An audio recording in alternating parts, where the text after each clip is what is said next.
नमस्कार, मैं सौरभ शुक्ला और आप देख रहे हैं न्यूज 18। आज हम एक ऐसी खबर पर बात कर रहे हैं जो सरहदों से निकलकर सीधे आपकी रसोई और आपकी थाली तक पहुंचने वाली है। अमेरिका और ईरान के बीच शांति की तमाम कोशिशें अब नाकाम होती दिख रही हैं। डोनाल्ड ट्रंप और ईरानी नेतृत्व के बीच शर्तों की खाई इतनी चौड़ी हो गई है कि समझौते की गुंजाइश खत्म होती नजर आ रही है।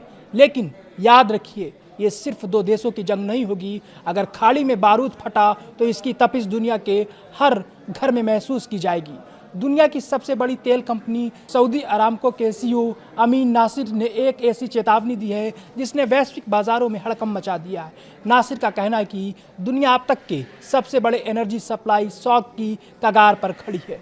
नासिर की चेतावनी है कि अगर युद्ध छिड़ा तो ऊर्जा संकट के घाव इतने गहरे होंगे कि दुनिया को संभलते संभलते 3 साल तक अर्थव्यवस्था हाँफती रहेगी। आप सोच रहे होंगे कि ईरान अमेरिका की जंग में आपकी रोटी का क्या लेना देना है।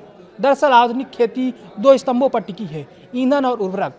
खाड़ी देशों से होने वाली सप्लाई बाधित होते ही खाद का उत्पादन ठप हो जाएगा। जब खेत से मंडी तक अनाज ले जाने वाला ट्रक और ट्रैक्टर महंगा होगा तो अनाज की कीमतें आसमान छूने लगेंगी। संयुक्त राष्ट्र के आंकड़े डराने वाले हैं। यूएन के मुताबिक इस तनाव की वजह से दुनिया के 4.5 करोड़ लोग भूखमरी की कगार पर पहुंच सकते हैं। इस युद्ध का सबसे बड़ा असर भौगोलिक होगा। होर्मुज की जलसंधि, जहां से दुनिया का 1/3 तेल गुजरता है, वह युद्ध का अखाड़ा बन जाएगी।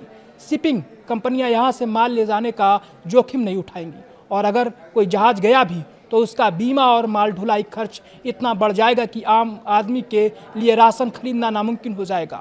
ये युद्ध उन देशों के लिए काल साबित होगा जो अपनी खाद्य जरूरतों के लिए आयात पर निर्भर है। युद्ध के समय कोई भी देश अपना अनाज निर्यात नहीं करेगा। हर देश पहले अपना सुरक्षित भंडार बचाएगा। इसका मतलब है बाजार से अनाज गायब हो जाएगा और कालाबाजारी बढ़ेगी।